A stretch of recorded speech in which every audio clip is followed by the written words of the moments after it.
Welcome to $100 Plus Mileage. This is the podcast about some of the New Hampshire bills you may not have heard of. State legislators are voting on over 900 of them this year.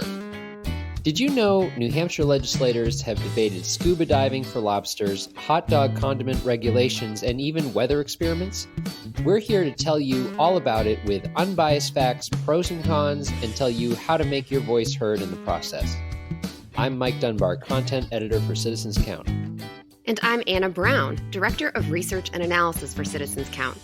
Today's topic is a little bit of a throwback for me because I bring it up a lot in presentations as an example of how one person can make a difference in New Hampshire. I'm also a little surprised it hasn't gotten more attention this year, given the spotlight on gender and school bathrooms and all the attention the law got the first time around. Quite the teaser intro there. I have to introduce the bill somehow, don't I? So here it is. Today we're talking about New Hampshire's law related to period poverty and an effort this year to change it. All right, well, first, let's take a walk down memory lane and talk about this original law. Okay. In 2019, Governor Sununu signed a bill that required every public middle and high school in New Hampshire to provide pads and tampons in female and gender-neutral school bathrooms for free. The new law, SB 142, aimed to address the issue of period poverty. Some low-income families can't afford pads or tampons. The school nurse can provide a free pad or tampon, but a trip to the nurse comes with embarrassment and lost class time. Students may instead use rags or other makeshift pads, or they may simply stay home from school. There are no statistics about how common period poverty is specifically in New Hampshire, but roughly 9% of New Hampshire children under the age of 18 live below the federal poverty threshold, according to U.S. Census data. A 2021 national poll commissioned by Thinks and the nonprofit Period also found that 1 in 5 teens has struggled to afford period products, and 1 in 4 has missed class because of lack of access to period products. I remember this. The bill was brought forward by a high school student, wasn't it? Correct. Caroline Dillon, a high school student from Rochester, New Hampshire, brought this idea to Senator Martha Hennessy, who in turn sponsored the bill.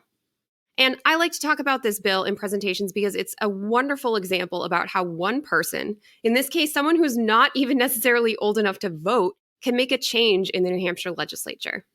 And the bill had bipartisan support. When Governor Sununu signed the law, he wrote, "The legislation is about equality and dignity. SB 142 will help ensure young women in New Hampshire public schools have the freedom to learn without disruption and free of shame or fear of stigma," end quote.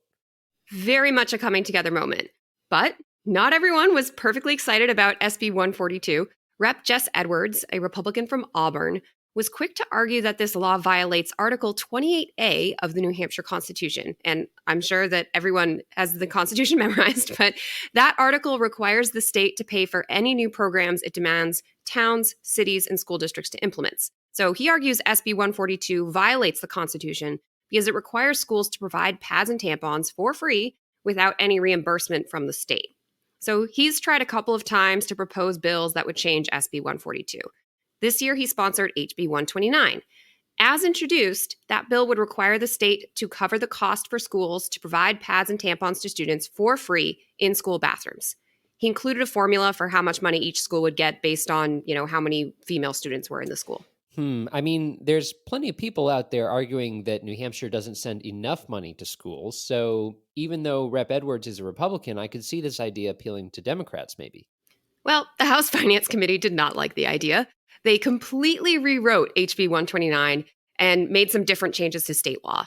Notably, the amended version of HB 129 removes the requirement that free pads and tampons be located in school bathrooms. Public schools could choose to make the period products available elsewhere, such as the nurse's office or the principal's office. The amended bill also removes the specific reference to middle and high schools, requiring all schools to provide free products to menstruating students in need, regardless of their age. The amended bill does not include any state funding for this. Well, that's different. Quite different from the original bill. And I was a little surprised that committee members spent almost no time debating this rewrite. But then again, their discussion of HB 129 followed several onerous hours of work on a bill to replace New Hampshire's current juvenile detention facility. And that has gotten a lot of coverage in the news. Cliff notes, it's a problem. It's been a big debate, and there was an upcoming deadline for them to figure out what to do. The full House vote on HB 129 was similarly overshadowed. That day, there were votes on a Parent Bill of Rights, no-knock search warrants, voter ID changes, and a whole slew of other controversial bills. It's been a year for big controversial bills. HB 129 may get more scrutiny in the Senate, however. 11 people testified at a recent Senate hearing on HB 129. 10 people signed in for the bill, and 69 people signed in against the bill. Let's dig into the pros and cons of this new version of HB 129, which is now in the Senate.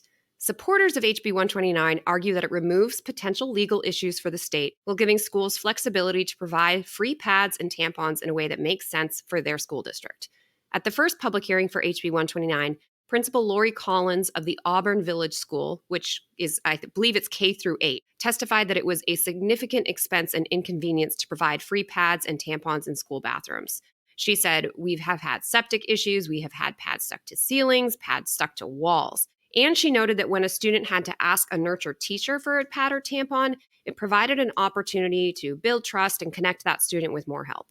Opponents of HB 129 argue that it allows schools to return to a system where low-income students must ask embarrassing questions, miss class, seek out the nurse's office, or jump through other hoops when facing period poverty. Attorney Amy Cann was one of several individuals who testified to the magnitude of period poverty during the Senate Education Committee hearing. She said, "I understand a principal's frustration, but that's nothing compared to 42,000 students' humiliation and embarrassment." Representative Steve Woodcock testified about his personal experience as a high school softball coach. One player on his team regularly missed school due to period poverty. Then Sean Parr, representing the Manchester School Board, also spoke in favor of keeping the requirement for free period products in school bathrooms. However, he also provided testimony in favor of state funding for these products, which was in the original version of HB 129. All right, Anna, if a listener wants to get involved in this debate, what can they do? Right now, the Senate Education Committee is evaluating HB 129. So they can recommend further changes, they can recommend passing the bill, killing the bill as is, but all of that still has to go to the full Senate for a vote. And so if you have an opinion on HB 129, reach out to your state senator. You can find who represents you by going to citizenscount.org and clicking Elected Officials in the navigation bar. And that brings us to our weekly conclusion of our show, Only in New Hampshire. Anna, what makes our state unique this week? I found another bill to talk about since I just love finding quirky bills. This year, Senator Sharon Carson is sponsoring a bill to repeal the law on police matrons. Yes, you heard that correctly, police matrons, which to me instantly brought to mind crime-fighting nuns. Very sad to say that's not what this is about. Evidently, in 1915, New Hampshire passed a law allowing towns and cities to appoint police matrons, basically women who would have the same power as constables. So without doing a deep historical dive on this one, it seems that police matrons would often be the ones to deal with female inmates or victims, and this was really women's first entrance into law enforcement in the state. It seems the Concord Police Department, though, didn't hire their first police matron until 1953, and I found an article that she worked as a quote-unquote meter maid. So even though this law was adopted in 1915, it took a while for many places to welcome women into law enforcement. And at the Senate hearing for this repeal bill, SB 29, several members of law enforcement spoke about the important symbolism of removing this antiquated language and recognizing all of the women that are part of New Hampshire's police force. Very interesting. I think there's a lot more antiquated law on the books where that comes from. I feel like I'm on a roll with antiquated laws this year because I was also reading about how churches used to be able to just collect taxes. They would get all the taxes and because I've seen really random little references to that throughout law. So yeah, maybe someone should do that. They should just go through because I know there's been moves to repeal different laws. I remember there was a controversial contest once about. It was something spicy, like find the stupidest New Hampshire law or something like that. Definitely generated controversy. But I bet there's lots of other gems there because this is really, it's a community story. We've been changing and writing laws in New Hampshire for hundreds of years now. So yeah, police matrons, who knew? Who knew? All right, well, that wraps up this week's episode, but you can find more information and episodes at citizenscount.org. We'd like to thank Franklin Pierce University for producing and the Granite State News Collaborative for hosting. Our theme music is composed by me, Mike Dunbar. Lastly, we thank you for giving us a listen and thinking about how you can be part of what makes New Hampshire by the people for the people.